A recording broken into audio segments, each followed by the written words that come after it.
Hi everyone, so today we're going to learn about stop punctuation and look at the use of commas.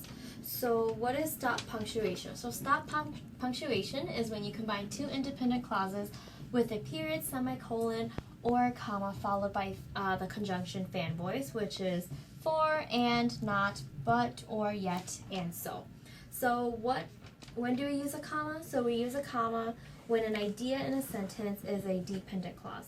So let's look at what an independent and dependent clause is before we jump more into commas. So an independent clause is when there's a complete thought and it can stand on its own. So an example I have is I like to eat ice cream. Can somebody give me another example? Channing?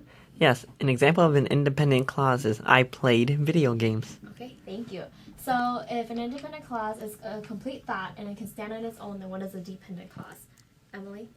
A dependent clause is an incomplete thought and cannot stand on its own. Okay, thank you. That's perfect. All right. So now that we know the difference between independent and dependent clause, let's look into the four main instances for comma use, okay?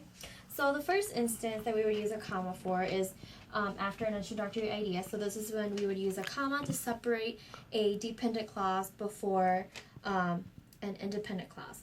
Okay, and then we'll jump into examples after I explain these instances, okay?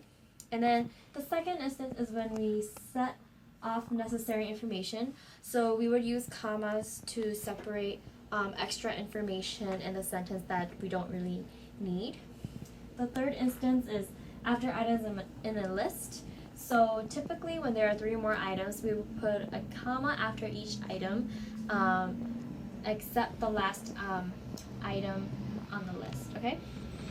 And then the fourth use is between a list of two things, which is usually typically adjectives, and we will use that comma to separate the two adjectives in the sentence. Does anyone have any questions? No. Okay, so we'll jump into examples. So the first example I have is after the ceremony, many guests offer to clean up. So can somebody tell me which part of the sentence is the introductory idea or the dependent clause? Emily? After the ceremony is a dependent clause. Okay, then how do you know that? Because it cannot stand on its own. Okay, thank you.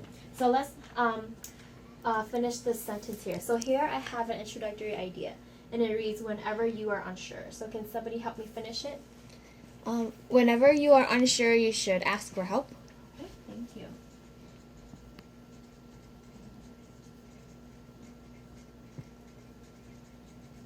All right, so let's jump into the second example now. So second example, the man, knowing it was late, hurried home. So where would I put the commas in this sentence? You can put it after man and after late. Okay, so why do you suggest that the commas go there?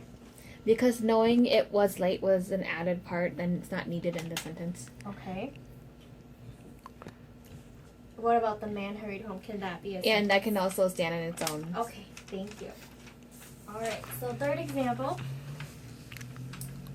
The band entertained us with rock, pop, and country music. So where should I put the commas? Channing?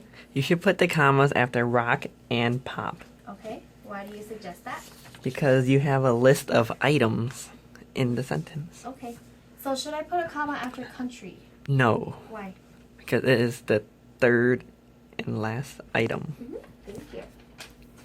Alright, so last example.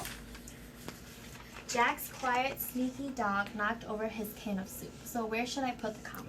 You should put the comma after quiet Okay, why?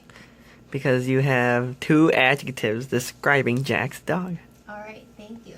Does anyone have any questions about any of the examples that we went through?